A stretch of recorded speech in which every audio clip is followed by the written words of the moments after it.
Did anybody ever explain to you why you were in a camp? No, never.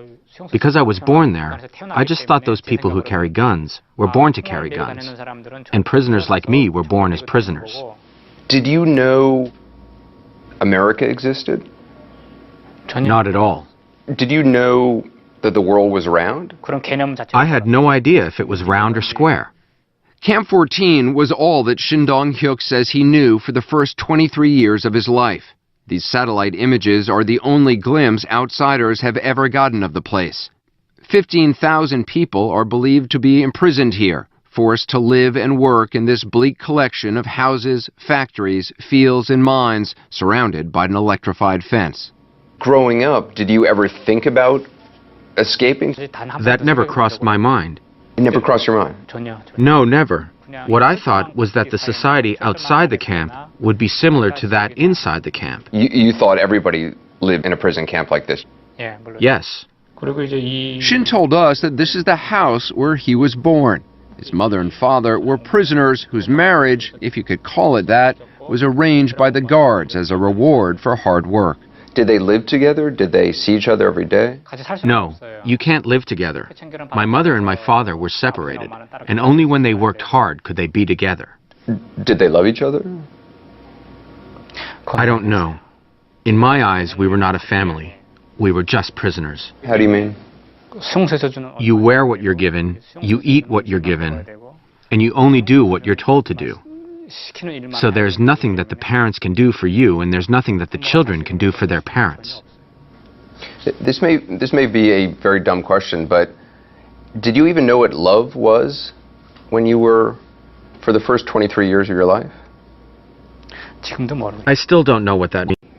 There's also physical evidence he carries around with him to this day. The tip of his finger is missing. He says it was chopped off as punishment when he accidentally broke a machine in a prison factory.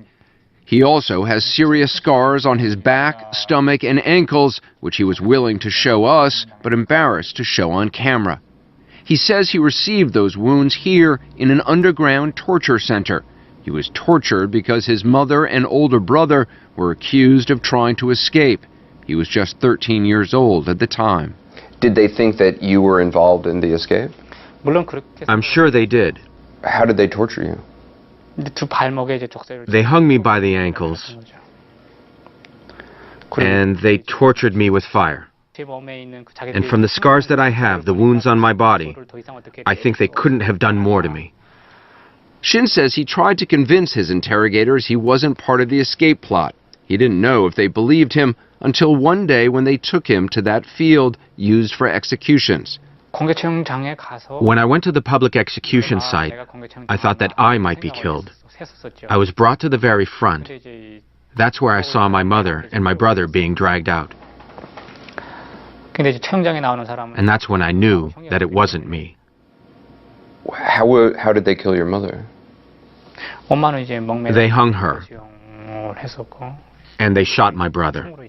He speaks of it still without visible emotion and admits he felt no sadness watching his mother and brother die. He thought they got what they deserved.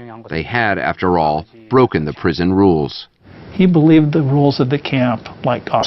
Park was a new prisoner Shin says he met while working in Camp 14's textile factory. Unlike Shin, Park had seen the outside world. He'd lived in Pyongyang and traveled in China, and he began to tell Shin what life was like on the other side of the fence. I paid most attention to what kind of food he ate outside the camp. What kind of food had he eaten?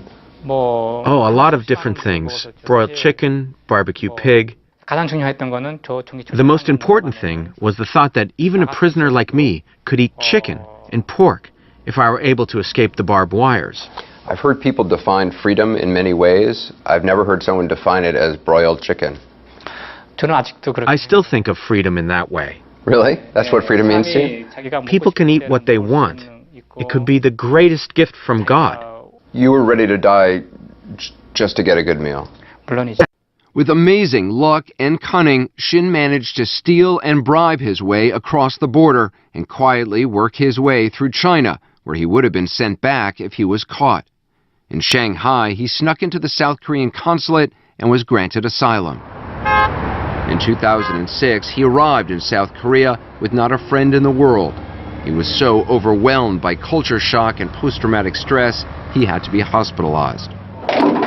More than 7 years later, it's remarkable how far Shin's come. He's 30 now, has made friends and built a new life for himself in Seoul, South Korea. But old demons from Camp 14 are never far behind, and Shin now admits there was something he was hiding. 2 years ago, he finally confessed to author Blaine Harden. When he first told me about the execution of his mother and brother, he didn't say that he had turned them in. You reported your mother and your brother. Yes. What did you hope to get out of reporting your mother and your brother? Being full for the first time. More food. Yes. But the biggest reason was I was supposed to report it. Why was Shin tortured after ratting out his mother and brother? The guard who he ratted out to did not tell his superiors that he got the information from Shin. So the guard basically was trying to claim credit. Yes. It was only after seeing what family life was like outside Camp 14 that Shin says he started to feel guilt about what he'd done to his own mother and brother.